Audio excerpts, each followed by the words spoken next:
দেখছেন চাষির যে একটা ছোটখাটো ব্যবসা, সে বিভিন্ন জায়গায় থেকে আরব থেকে কুড়ে এনে সে ব্যবসা করে।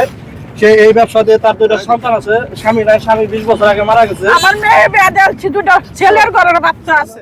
এই যে সেই খালার দোকান, যে কত বড় বিজনেসম্যান, সে খালা পচা তরকারি রিফারিং করে আসে বিক্রি করে। খালা, এটা কি আপনার দোকান? আমি টুকাই আনছি বাজারতে। বাজার থেকে টোকা আনছেন? এই ব্যবসা আপনি কত টাকা চালান খাটাইছেন? ওই 100 টাকা বেচলে দুটো বাচ্চা আছে, ওগুলো লাগে দিলে বাজার সাজাই দিব। আমি রোজা রাখছি। তো খালা, আপনি চাইলেও তো কিছু টাকা ইনভেস্ট করে আপনি ব্যবসা ভালো মাল বেচতে পারেন। তো পচা মাল বিক্রি করেন কিসের জন্য? পচা মাল খাইলে তো মানুষের ক্ষতি হইব।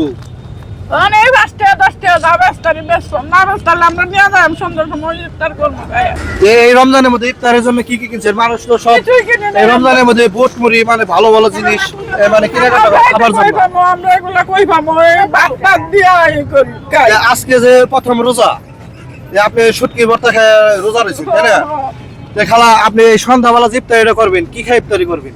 অনেক দুধি বেচতারিতে দিলে চাল টাল নিমোনিয়া দিলে শাক মাছ নিয়ে আপনার যে দুইটা ছোট ছোট ছেলে আছে, তারা কি পড়ালেখা করে নাকি? ওই যে এতিমখানায় দিয়া দিচ্ছি। এতিমখানায় না? দেখছেন চাষির যে একটা ছোটখাটো ব্যবসা, সে বিভিন্ন জায়গায় থেকে আরব থেকে কুড়ে এনে সে ব্যবসা করে। সে এই ব্যবসা দিয়ে তার দুইটা সন্তান আছে, স্বামী নাই, স্বামী 20 বছর আগে মারা গেছে। আমার মেয়ে বিয়ে দিয়েছি, দুটো ছেলের ঘরের বাচ্চা আছে। মা বলে আছে। নাতিও বলেন না? আল্লাহ যারা ভালোবাসে তার কষ্ট দেয় বেশি। তো গাছ দেখতে পাচ্ছেন, এই যে চাষি যে অসহায়, এই যে তরমুজটা কিনে আনছে, টুকাই আনছে পুরাইয়া, এটার মধ্যে মানে ধরবা গেলে এটা পচা। এইটা খাবে কে জানেন? যে আমাদের মতো চাষির মতো যারা অসহায় লোক আছে, চাষির মতো যারা অসহায় লোক আছে, এই তরমুজটা কিন্তু তারা ইফতারি করবো। যে গাছ আমরা এই হাজার হাজার কোটি টাকা খরচ করে বিভিন্ন বিলাসিতা থাকি, বিষয় করি, আড্ডা করি, সেই টাকা নষ্ট না করে আপনাদের কাছে আমার ছোট্ট একটা আবদার, সারা বছর কি করছেন না করছেন, এই রোজার মাসটা অন্তত গরিব দুঃখীর পাশে সবাই একটু দাঁড়ান। চাষের মধ্যে অসহায় আছে, এরা যেন একটু ভালো মন্দ খেয়ে রোজা করতে পারে।